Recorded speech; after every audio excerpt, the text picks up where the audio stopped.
Bismillah ar-Rahman ar-Rahim. With Burhan, as I said, it is the most important part in logic, because ultimately you study logic in order for you to gain absolute knowledge, yaqini knowledge. And Burhan is the only type of argument that gives you yaqini knowledge.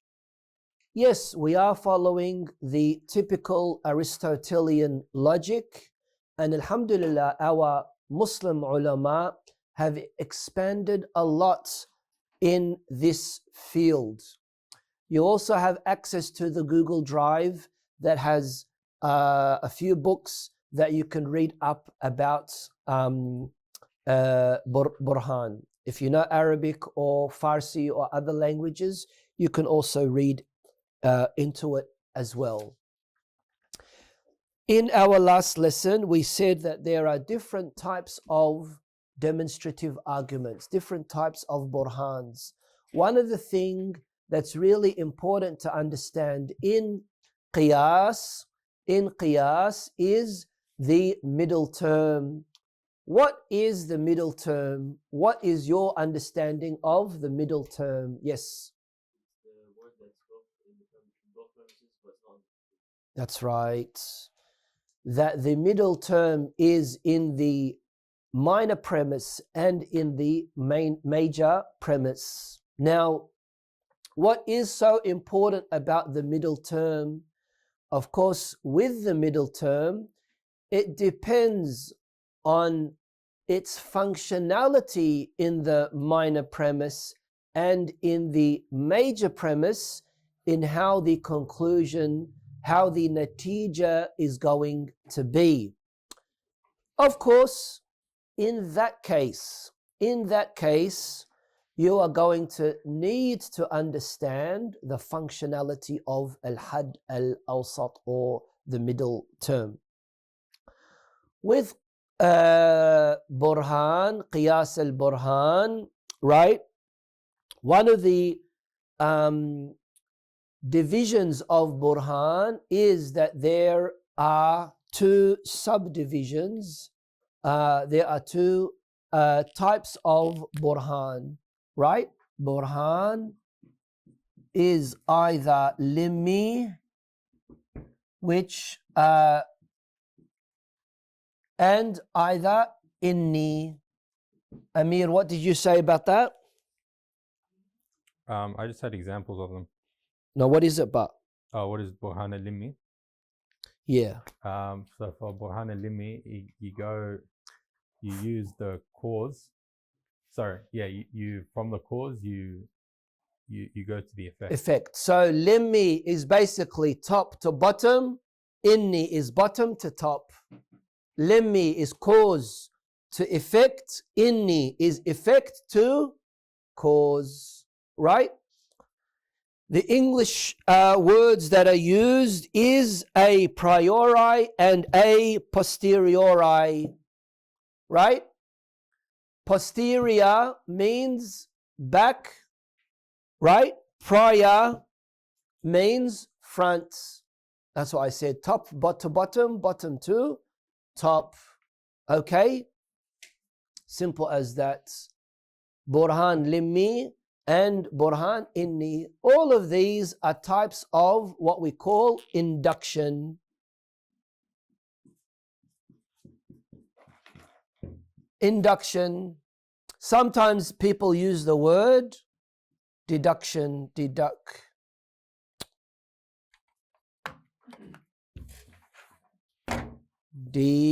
How do you spell deduction?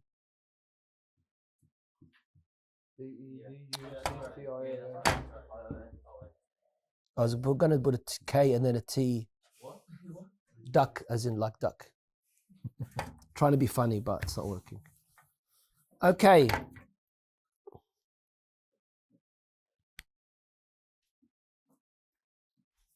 So, let's understand what the purpose of Burhan is. Burhan is to recognize, to know something in its real form.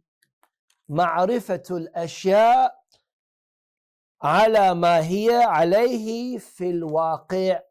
يعني the reality of something and recognizing and knowing the reality of something in its real form.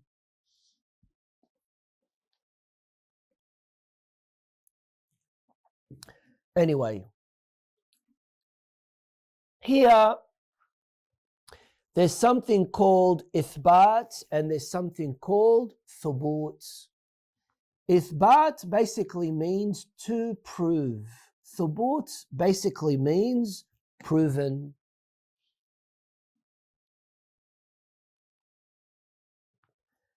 Let's read this and I'm sure you will become more familiar with the understanding, especially that we have read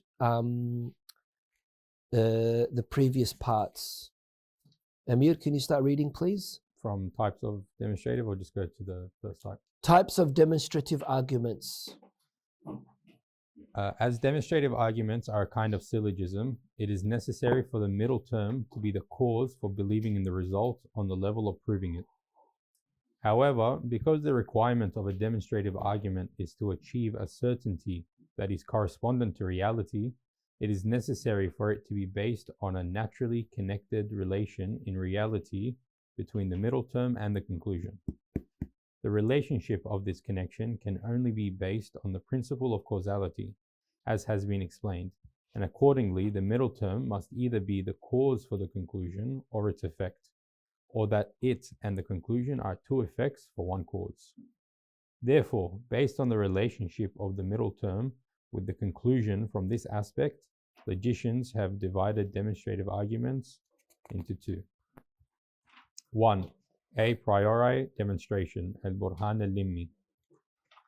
In it, the middle term is an affirmative or confirmative cause for the conclusion, and here the level of affirming ithbat and confirming thubut are united. Like, this piece of wood has been in contact with fire. Any wood that has been in contact with fire will burn, therefore this wood is burning. As contact with fire here is an affirmative cause in affirming the major premise, burning, to the minor, this wood, it is also a confirmative cause, meaning that the cause of the burning of the wood in reality is because it was in contact with fire. Okay, so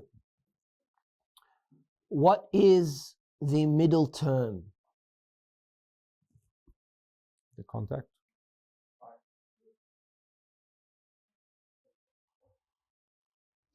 What is the middle term?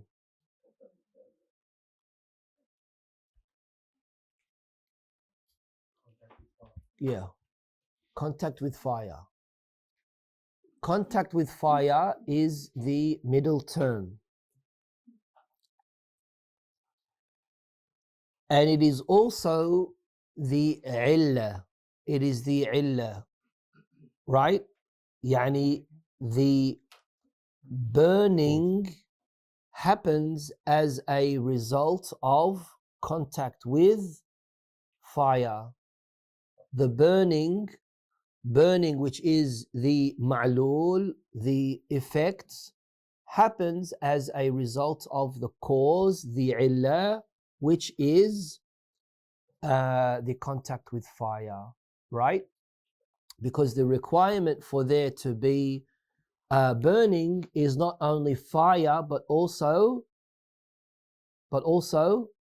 contacts, right? And there has to be no mani' preventing it from happening, and that is that it needs to be dry. It needs to be dry as well. Yes, Muhammad. What? Top as in cause and bottom as in effects. Right? Cause and effect. Yeah. And that's why it says a priori. So you start with the beginning and then you get to the end. Right? This is why I said, like induction, istiqra, we we did a little bit of istiqra, but we probably will need to cover istiqra again. And istiqra is induction. It's a kind of deduction, right? Where you either go to the different effects or you go to the cause, right? Effects, for example, Sydney dirty water, Canberra dirty water, Melbourne dirty water, Venezuela dirty water, right? That's the effects. What's the cause? Pollution, for example, right? And then you come up with an overall natija. What'd you say, Abidin? What?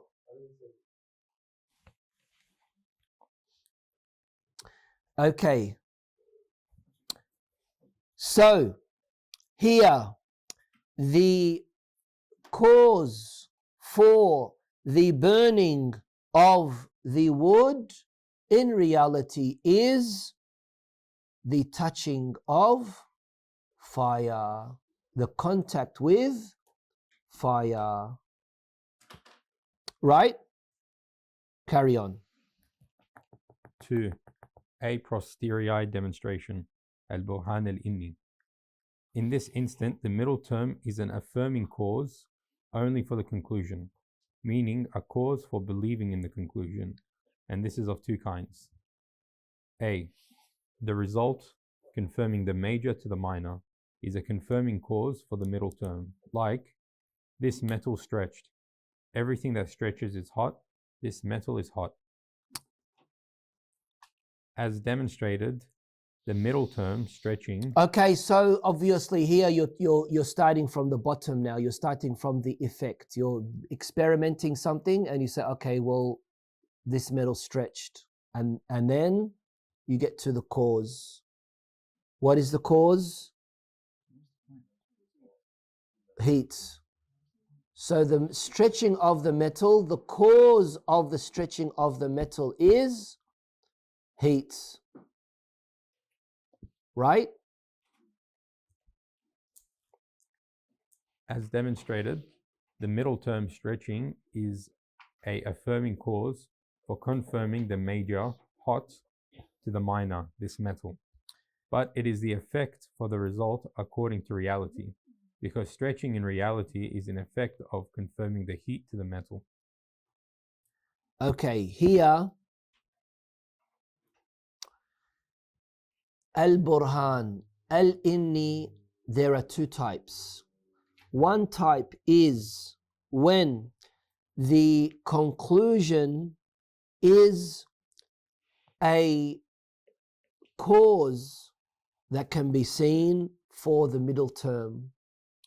The second type is that the middle term and the conclusion are both the cause,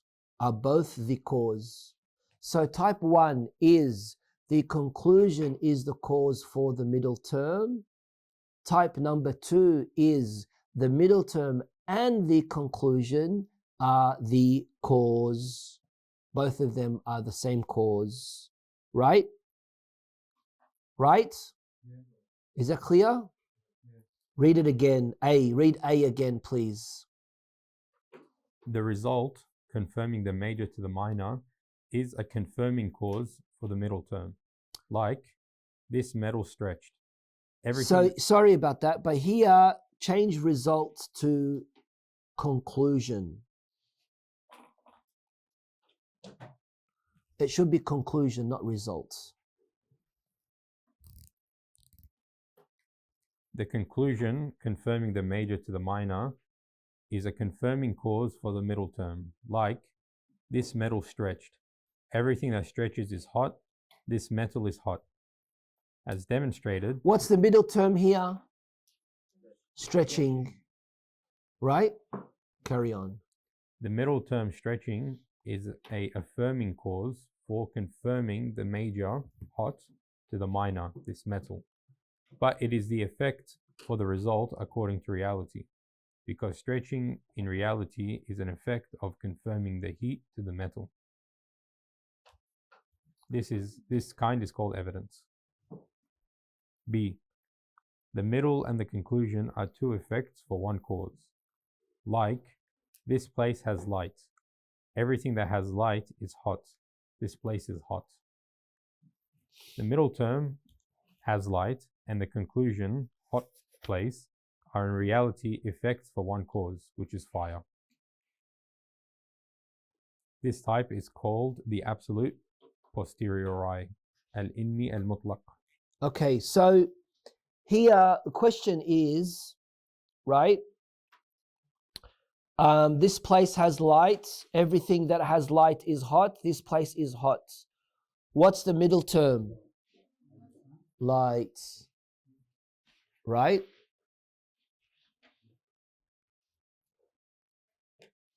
Carry on. 3.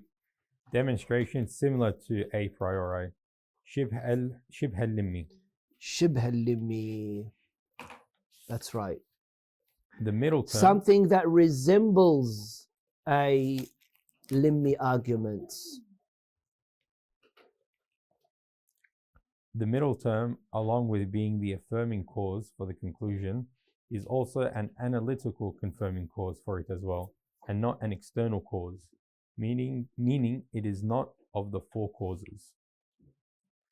It is similar to an a priori demonstration in that the middle term is a real cause for the conclusion, but it is different to it in that it is a real analytical cause and not that it is one of the four external causes. The meaning of analytical cause is that the middle term is a clear condition in the minor premise, and the major term is a clear condition to the major premise. Like, the world changes. Everything that changes is created. The world is created. Okay, this is very common argument, right? Al-alam mutaghayyir wa kullu mutaghayyirin hadith. The natija is al-alamu hadith. Hadith yani created, right? The world changes and anything that changes is created, yani it has a beginning. And therefore, the natija, the conclusion has to be that the world has a beginning, the world is created. What is the middle term in this argument? Change, right? The middle term, change, is a real analytical cause for the conclusion. And the conclusion is the world is created. Huduth al-alam. That's what I spent so many years writing my PhD on. That's my topic. The topic of my PhD is Huduth al-alam, creation of the world. This kind, carry on. This kind of demonstration is predominantly used in philosophy, and Avicenna called it al-in al-mutlaq. Al-mutlaq. Walhamdulillahi Rabbil Alameen.